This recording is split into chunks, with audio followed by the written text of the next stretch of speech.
Ce mercredi, une table ronde réunissant des représentants de l'Ituri et du Nord Kivu a annoncé une proposition unanime, la levée de l'état de siège. Ils ont transmis ce message au président Félix Tshisekedi, qui décidera alors de la voie à suivre. Que faut-il penser de cette réunion et de son résultat?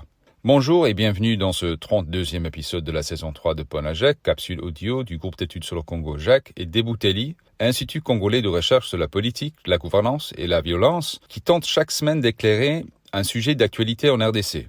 Je suis Jason Stearns, directeur du JAC. Nous sommes le vendredi 18 août 2023.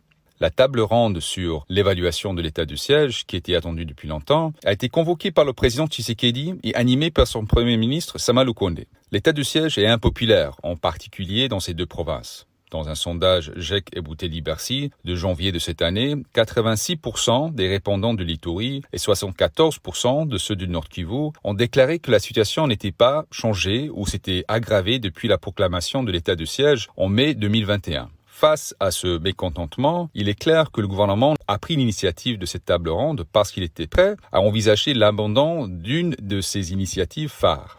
Il avait initialement justifié cette situation exceptionnelle en disant qu'il ne faisait que répondre aux demandes des élus de ces provinces. Il est donc probable que ces assises serviront également de couverture au changement de cette mesure. Est-ce que l'état de siège a donc été un échec?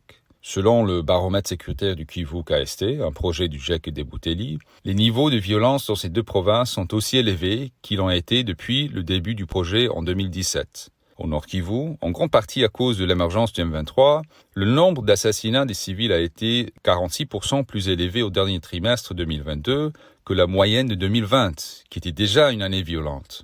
En Ituri, où le baromètre a commencé son travail juste avant l'instauration de l'état de siège, la violence a connu une escalade spectaculaire au cours de la première année du régime militaire, suivie d'un déclin, puis d'une recrudescence au début de l'année 2023. Quelles que soient les causes complexes et multiples de ces tendances, il est clair que l'état de siège n'a pas pu arrêter cette spirale. Au vu des rapports faisant état de détournements massifs de fonds et du soutien apporté par les FARDC aux groupes armés, il semble que le gouvernement ait même aggravé le problème.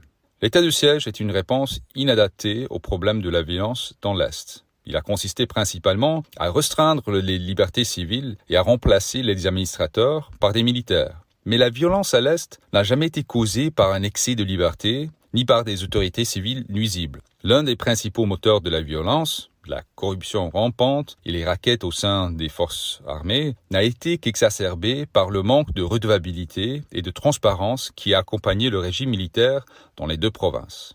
Au contraire, il est probable que Tshisekedi ait pris ces mesures spectaculaires, parties comme un geste symbolique, pour signaler qu'il est prêt à prendre des mesures radicales pour faire face au conflit. C'était également un moyen de s'attirer les faveurs des hauts gradés de l'armée, un groupe qui devait ses positions et ses rangs en grande partie à son prédécesseur et rival, Joseph Kabila.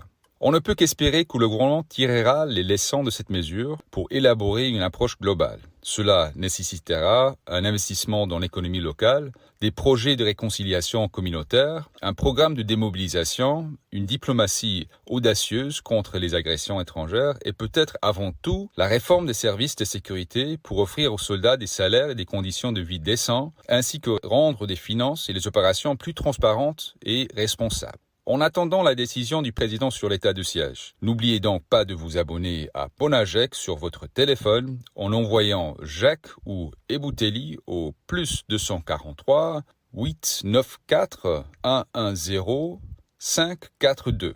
À la semaine prochaine.